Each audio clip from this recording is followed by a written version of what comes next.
Welcome back guys. आज हम बात करने वाले काफी यूनिक टॉपिक के बारे में, लेकिन उस टॉपिक के बारे में बताने से पहले मैं आप लोग को एक और चीज बता देता हूं कि इस वीडियो के बाद हमारे चैनल पे जो वीडियो आने वाली है दरअसल वो Q&A वीडियो होने वाली है। तो अगर आपके माइंड में बेन 10 या फिर किसी भी सुपर हीरो यूनिवर्स से रिलेटेड कोई भी क्वेश्चन है तो आप लोग नीचे कॉमेंट करके मुझे बता सकते हो, हम उसके बारे में Q&A वीडियो में बात करेंगे। तो बढ़ते हमारी आज की वीडियो की तरफ। देखो गाइस, आप लोगों ने अगर टाइटल को देखा तो वहाँ पे आप लोग को समझ आ गया होगा कि आज हम बात करने वाले बेन के 5 ऐसे एलियन के बारे में जिनको बेन 10 के यूनिवर्स में बेकार माना जाता है। लेकिन गाइज मैं आप लोग को पहले ही क्लियर कर दूं कि मैं यहाँ पे बेन के उन एलियंस के बारे में बात करने वाला हूँ जिसकी वैल्यू बेन 10 के यूनिवर्स में 0 चली गई थी, क्योंकि बेन के पास या तो पुराने एलियन थे जिनका बेन काफी यूज करता था, या फिर न्यू एलियन आ गए थे जिनकी वजह से बेन ने पुराने एलियन को यूज करना बंद कर दिया था। तो यहाँ पे मैं आप लोग को ऐसे 5 एलियन के बारे में बताऊंगा, लेकिन वीडियो को स्टार्ट करने से पहले एक छोटी सी रिक्वेस्ट, वीडियो को लाइक और चैनल को सब्सक्राइब करने की, ताकि आपको फ्यूचर में ऐसी और भी अमेजिंग वीडियोस देखने को मिलती रहे। तो जल्दी से वीडियो को स्टार्ट करते हैं। नंबर 5 पे जो एलियन है वो कोई और नहीं बल्कि ईटल है। बेन 10 के यूनिवर्स में ईटल का जो कैरेक्टर है वो काफी यूनिक तरीके से इंट्रोड्यूस कराया गया था, जो कि बीटल से इंस्पायर होकर बनाया गया था। बेन 10 के यूनिवर्स में इस एलियन के पास हमें अपचक्के जैसी पावर देखने को मिली थी, यानी कि ये बंदा किसी भी तरह की चीज को खा के उसे एनर्जी के तौर पर रिलीज कर सकता था, और इसकी स्ट्रेंथ लेवल, पावर लेवल काफी ज्यादा भी हमें देखने को मिली थी। बेन 10 के यूनिवर्स में बेन ने इसका बेन 10 अल्टीमेट एलियन सीरीज में 1 या 2 एपिसोड में यूज किया था, और बेन 10 ओमनीवर्स में भी काफी कम यूज किया था। लेकिन क्या आप लोग ये बात जानते हैं कि बेन 10 के फैंस इसे ज्यादा पसंद नहीं करते, क्योंकि बेन 10 की सीरीज में अपचक के पास वही पावर काफी बेटर तरीके से हमें दिखाई गई थी बेन 10 क्लासिक से लेके बेन 10 ओमनीवर्स तक हर एक सीरीज में, जिसकी वजह से बेन 10 के फैन और बेन 10 खुद भी अपचक को ज्यादा बेटर मानता है ईटल के कंपैरिजन में, क्योंकि ईटल जो छोटी चीजें वो खा सकता है, जबकि हमारा जो अपचक है वो इजिली किसी भी चीज को पचा सकता है, खा सकता है, यहाँ तक कि उसकी जीभ भी काफी बड़ी है और ये बंदा काफी दूर से किसी भी चीज को खा सकता है। जबकि ईटल कुछ ऐसा नहीं कर सकता, क्योंकि किसी भी चीज को खाने के लिए ईटल को पहले या तो डायरेक्टली अपने टीथ का यूज करना पड़ेगा, या फिर डायरेक्टली अपने हैंड्स का यूज करके उस मेटल को अपने मुंह में डालना पड़ेगा। तो इसी वजह से बेन 10 के यूनिवर्स में ईटल बेकार एलियन भी माना जाता है। नंबर 4 पे आता है बेन का हीट ब्लास्ट। बेन 10 के यूनिवर्स में हीट ब्लास्ट को एक काफी यूनिक एलियन के तौर पे इंट्रोड्यूस कराया गया था बेन 10 क्लासिक में, लेकिन Ben 10 alien force, Ben 10 ultimate alien, Ben 10 Omniverse, इन तीनों सीरीज में हमें हीट ब्लास्ट की कोई ज्यादा अपीयरेंस देखने को नहीं मिली। यहाँ तक कि हीट ब्लास्ट की बॉडी में बेन 10 एलियन फोर्स में बेन कभी ट्रांसफॉर्म नहीं हुआ, क्योंकि उस टाइम पे बेन 10 क्लासिक के ज्यादातर एलियन जो लॉक हो गए थे बेन 10 की वॉच में। लेकिन Ben 10 ultimate alien series, Ben 10 Omniverse में बेन ने ज्यादा इसका यूज नहीं किया था, क्योंकि इसको रिप्लेस किया था स्वार्मफायर और एनआरजी ने। बेन 10 के पास बेन 10 एलियन फोर्स में स्वार्मफायर था, और उसके बाद बेन ने एनआरजी का भी काफी अच्छे से यूज किया था। और बेन 10 की सीरीज में बेन ने हीट ब्लास्ट का यूज करना लगभग बंद कर दिया था, क्योंकि हीट ब्लास्ट के कंपैरिजन में स्वार्मफायर और एनआरजी ज्यादा पावरफुल थे। आप लोग नीचे कमेंट करके मुझे बताना कि आपको हीट ब्लास्ट ज्यादा बेटर लगता है या फिर स्वार्मफायर और एनआरजी। नंबर 3 पे जो एलियन है वो कोई और नहीं बल्कि एस्ट्रोडक्टल है। फर्स्ट टाइम इसकी अपीयरेंस हमें देखने को मिली बेन 10 ओमनीवर्स में, जहाँ पे इसके बारे में हमें ये बताया जाता है कि एस्ट्रोडक्टल एक काफी यूनिक एलियन है जो कि ह्यूमंगसौर के प्लेनेट पे रहता है, यानी कि जहाँ पे वैक्सोसोरियंस रहते हैं वहीं पे एस्ट्रोडक्टल की प्रजाति के लोग रहते हैं। और बेन 10 की सीरीज में जब इसकी फर्स्ट अपीयरेंस देखने को मिली थी, उस टाइम पे इसके डिजाइन को देख के आप लोग अंदाजा लगा ही सकते हो कि एस्ट्रोडक्टल दरअसल जेट रे के जैसा दिखाई देता है, और इसके पास पावर भी जेट रे के जैसी है। ये बिल्कुल जेट रे की तरह काफी तेजी से ट्रेवल कर सकता था। यहाँ तक कि गाइस बेन 10 ओमनीवर्स में इसके पास हमें जेट रे की तरह लेजर वाली पावर भी देखने को मिली थी, लेकिन इसकी लेजर वाली पावर काफी यूनिक तरीके से वर्क करती थी। ये बंदा उनको काफी अलग अलग तरीके से यूज कर पाता था, और एस्ट्रोडक्टल की ही वजह से बेन 10 ओमनीवर्स में हमें जेट रे की अपीयरेंस देखने को नहीं मिली, क्योंकि बेन 10 के जो क्रिएटर्स हैं वो 2 सेम एलियन को दिखाना नहीं चाहते थे जिनके पास सेम पावर हो, जिसकी वजह से बेन 10 की सीरीज में बेन 10 ओमनीवर्स में बेन ने एस्ट्रोडक्टल का ज्यादा यूज किया था, जबकि जेट रे का काफी कम यूज किया था।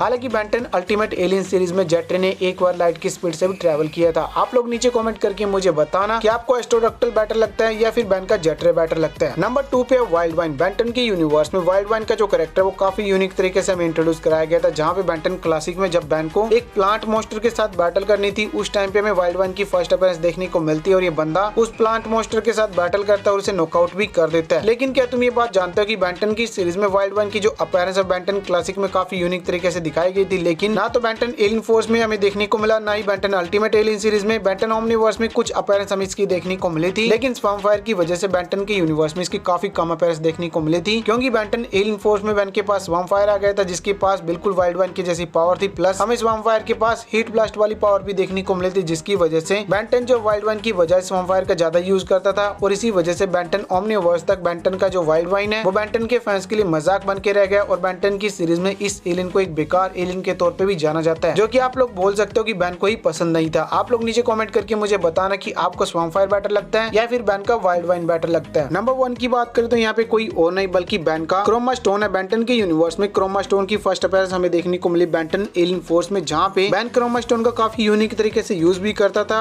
और वो अपने आप से ये बात बोलता था कि ह्यूमंगस स्वॉर्ड के कंपैरिजन में क्रोमा स्टोन मुझे ज्यादा बेटर लगता है और पावरफुल लगता है। लेकिन बेंटन के जो फैंस है उन्होंने क्रोमा स्टोन को वो सपोर्ट नहीं दिखाया, यानी कि इसकी फैन फॉलोइंग ज्यादा नहीं बढ़ पाई थी। और बेंटन अल्टीमेट एलियन सीरीज और बेंटन ओमनीवर्स में क्रोमा स्टोन की काफी कम अपीयरेंस देखने को मिली थी। और बेंटन ओमनीवर्स में तो इस एलियन को पूरी तरह से एक एलियन ने रिप्लेस कर दिया था जिसका नेम है फीडबैक। हमें फीडबैक के पास भी क्रोमा स्टोन की ही तरह एनर्जी एब्जॉर्ब करने वाली पावर देखने को मिली थी और ये बंदा भी क्रोमा स्टोन की तरह पावरफुल अटैक कर सकता था। प्लस हमें देखने को मिला कि बेंटन ओमनीवर्स में इस बंदे ने अपनी पावर का यूज करके बिग बैंग को भी रोक लिया था। और इसी वजह से बेंटन के कई सारे फैंस ये बात बोलते हैं कि क्रोमा स्टोन के कंपैरिजन में फीडबैक बैन का एक काफी पावरफुल एलियन है। और इस चीज को हम लोग मान भी सकते हैं क्योंकि बेंटन अल्टीमेट एलियन सीरीज में जहाँ पे क्रोमा स्टोन की हमें डेथ देखने को मिली थी लेजर डोमेन में, वहाँ पे फीडबैक होता है तो बैन का जो फीडबैक है वो सारी एनर्जी को उस टाइम पे एब्जॉर्ब कर लेता और मरता भी नहीं। तो ये थे बेंटन के 5 ऐसे एलियन जो कि किसी और एलियन की वजह से बेकार माने जाते हैं। आप लोग नीचे कमेंट करके मुझे बताना कि इन 5 एलियन में से आपका फेवरेट एलियन कौन सा है। और अगर आपको वीडियो में कुछ भी अच्छा लगा तो वीडियो को लाइक करके आपके अपने चैनल को सब्सक्राइब कर लेना ताकि आपको फ्यूचर में ऐसी और भी अमेजिंग वीडियोस देखने को मिलती रहे। और Q&A वीडियो के लिए आप लोग अपना क्वेश्चन छोड़ के जाना। तो चलिए फिर मैं भी लूंगा आपसे हमारी अगली वीडियो में, तब तक के लिए बाय बाय।